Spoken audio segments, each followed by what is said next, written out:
Here's another view of the Kirchhoff building with its carvings and archings and wisteria. That arched passageway is delightfully cool during the summer. Hello, during this final week of Drugs and the Brain, we're going to be talking about the very important but very complex topic, psychiatric diseases, and especially drugs for psychiatric diseases.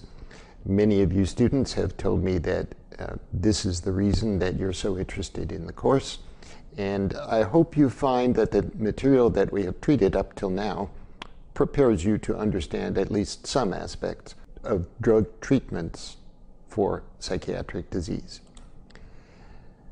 Let's get started by recommending again the book by Nestler, Hyman, and Malenka. You can find a link to it on the course's syllabus page. The three authors, Eric Nestler, Stephen Hyman, and Robert Malenka, are all psychiatrists with clinical experience, and they've also contributed importantly to research on psychiatry.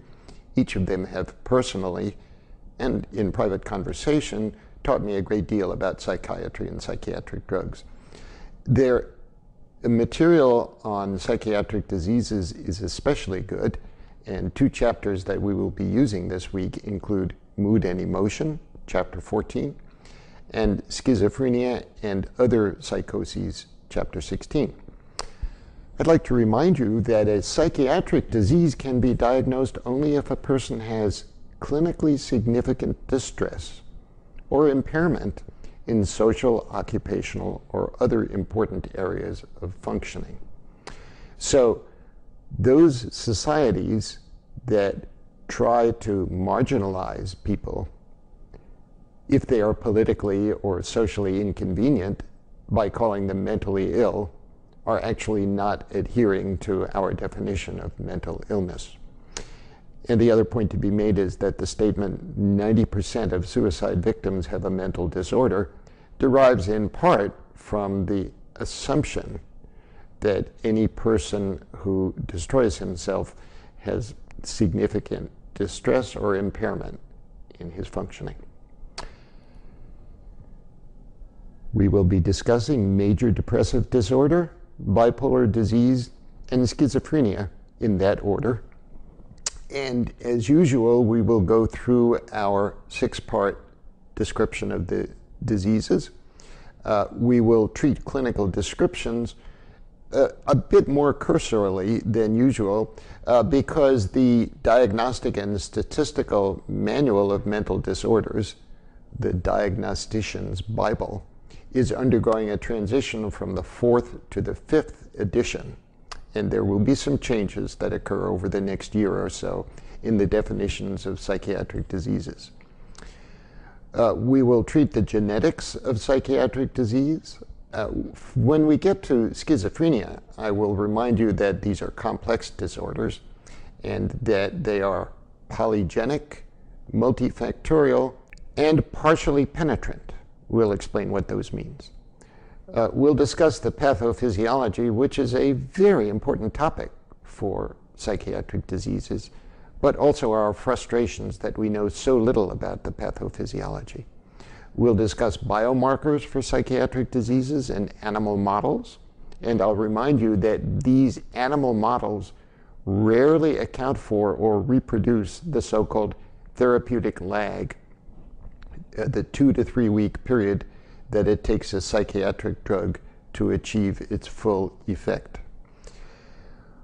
When we discuss bipolar disease, we'll talk about the heterozygote advantage.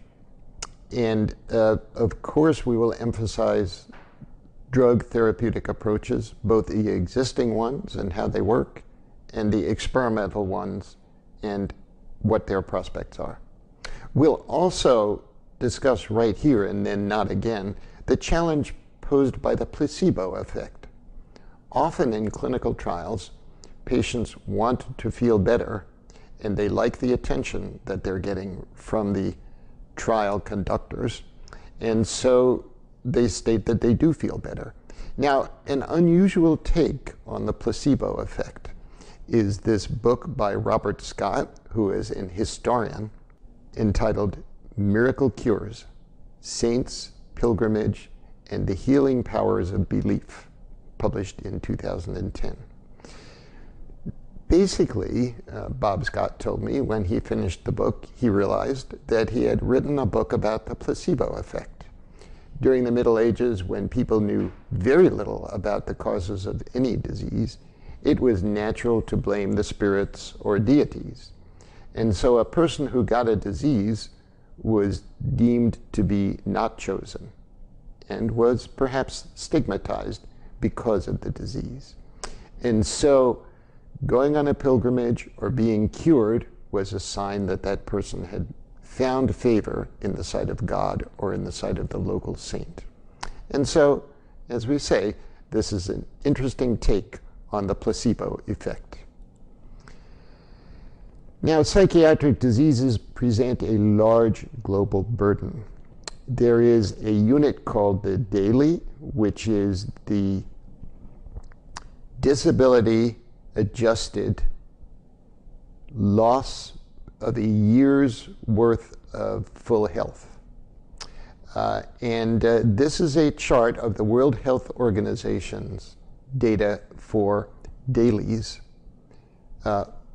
for women around the world aged 15 to 44 years. And so this chart tells us that among high-income countries, 3 major sources of loss of full health, loss of work, loss of productivity, unhappiness, are the psychiatric diseases that we're going to discuss this week. Unipolar depressive disorder, as we'll see, seems to be reported more for women than for men, so this bar would be shorter for men. Schizophrenia, very important. Bipolar disorder, very important, both in low and high income countries. Migraine, another very important disorder of the brain, will unfortunately not be treated in our course just for lack of time. We come back to this problem: how do psychiatric drugs work? The 2 to 3 week delay continues to present a mystery. And these quotes from the Nestler book reminds us that we understand a bit about, for instance, the antidepressants that work on serotonin transporters, but we don't understand what happens in the 2 to 3 weeks that it takes fluoxetine or another SSRI, selective serotonin reuptake inhibitor, to produce its full effects. And indeed, SSRIs are thought to help roughly 50% of major disorder patients. When we talk about bipolar disorder, we will talk about lithium and another bipolar drug. It too requires weeks for its full effect, and nobody knows why. And then when we talk about schizophrenia, we will again remind you that antipsychotic drugs, which are most often used for schizophrenia, have another 2 or 3 week lag, and we don't understand why. Now, in the next 3 or 4 lectures, we're going to talk about major depression, and then we will talk about bipolar disorder. These are both classified in DSM-4 as mood disorders.